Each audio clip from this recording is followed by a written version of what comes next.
সেই ব্যক্তি 1 মাস পর্যন্ত যদি জিকির করতে পারে ঠিক মতো। কাকা আরেকবার বলেন প্রথমটা। যেই ব্যক্তি মনে করেন যে 1 মাস পর্যন্ত জিকির করতে পারবো, লা ইলাহা ইল্লাল্লাহ, সেই ব্যক্তি বিনা হিসাবে তার দিচ্ছে। সুবহানাল্লাহ। কি কয় এতে উচ্চারণ করে কি? লা ইলাহা ইল্লাল্লাহ। আল্লাহ শব্দই ইনি। জি। এই কথাই কইছে যে 1 মাস পর্যন্ত এই ঘুম নিদ্রা মারি নামাজের এসার নামাজ পড়ি বইয়ে যখন জিকির করব তখন মানি আল্লাহ পাক রব্বুল আলামিন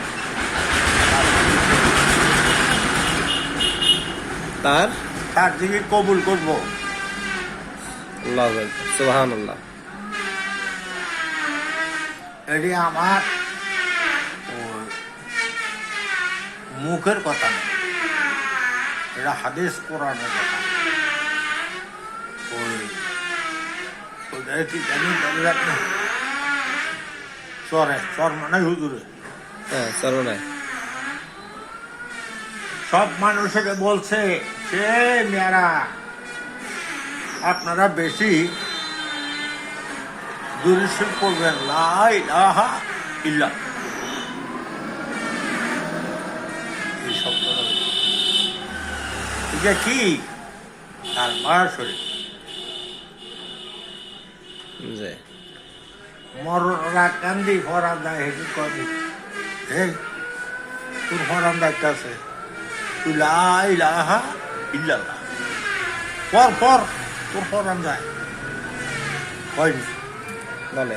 হ্যাঁ, আত্মীয় স্বজন যারা থাকে বলে না যে এই দিয়ে এই কালমা শরীর এই কালমা শরীর। সেই কথা চরমানা হুজুরি বলছে যে আপনারা সবসময় জিকির করবেন লা ইলাহা ইল্লাল্লাহ। যখন জিকির করবেন করতে করতে করতে করতে করতে করতে আপনার ঘুম হয়ে যাবে। আপনার তো সব ঘুম যাইতেছেন, তো ঘুম যাইতেছেন না, আপনার এটা তো ঘুম যায় না। এটার ভিতরে কইতাছে লা ইলাহা ইল্লাল্লাহ, লা ইলাহা ইল্লাল্লাহ। জিকিরের দিয়া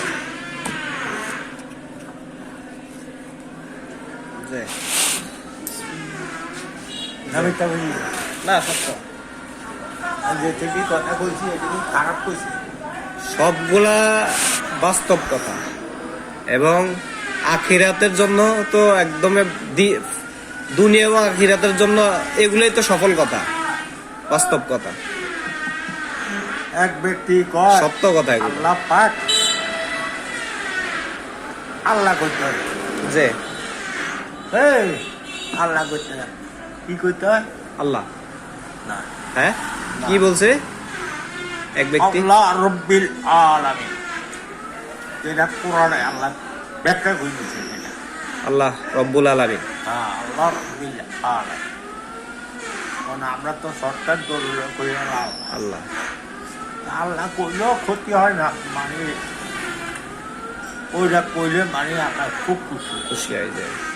আমি কোরআন এটা ব্যাখ্যা করে দিয়েছি, এটি আমার বন্ধায়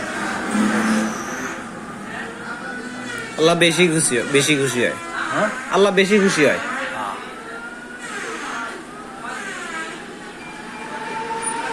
একজনে দেখছেন সেলাম দিচ্ছেন আসসালাম আলাইকুম, তাহলে কি হয়? আল্লাহ তোমার গজবটা তার উপর বক্তব্য করে আর যদি কমুল আসসালামু আলাইকুম রাহমাতুল্লাহি ওয়া বারাকাতুহু, হে করবো কি ওয়ালাইকুম সালাম রাহমাতুল্লাহি ওয়া বারাকাতুহু। অর্ধেক আমরা হইলেন অর্ধেকে হইলেন আল্লাহ করো যে আর যদি একান্ত নাও পড়েন আসসালামু আলাইকুম রাহমাতুল্লাহ